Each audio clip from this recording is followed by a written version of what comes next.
పరమేశ్వరుడు అందరికీ తండ్రి.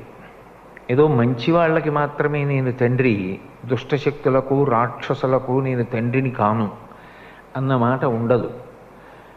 కర్మ ఫలితాన్ని ఇచ్చేటప్పుడు భయంకరమైనటువంటి విషయాలు, దుఃఖంతో కూడుకున్నటువంటి విషయాన్ని కూడా ఫలితంగా ఇచ్చేవాడు కూడా పరమేశ్వరుడే. దుఃఖపడవలసినటువంటి విషయం జీవితంలో తటస్థించినప్పుడు భయం కలుగుతుంది. కాబట్టి ఇప్పుడు భయానికి కారకుడు ఎవరు అంటే భగవంతుడే. మళ్ళీ ఆ భయాన్ని తీయగలిగిన వాడు కూడా భగవంతుడే. అందుకే విష్ణు సహస్రనామ స్తోత్రంలో భయకృత్ భయనాశన, భయం ఎందుకు పెడతాడు? అది ఆయన లక్షణం కాదు. ఒక తండ్రి పిల్లల్ని ఎందుకు భయపెడతాడు ఇలా వేలు చూపించి? వాడు బాగుపడాలని. భగవంతుడు ఎందుకు ఇలా వేలు చూపించి భయపెడతాడు? ఎందుకు దుఃఖాన్ని కల్పిస్తాడు? కాలోహి బలవాన్ కర్త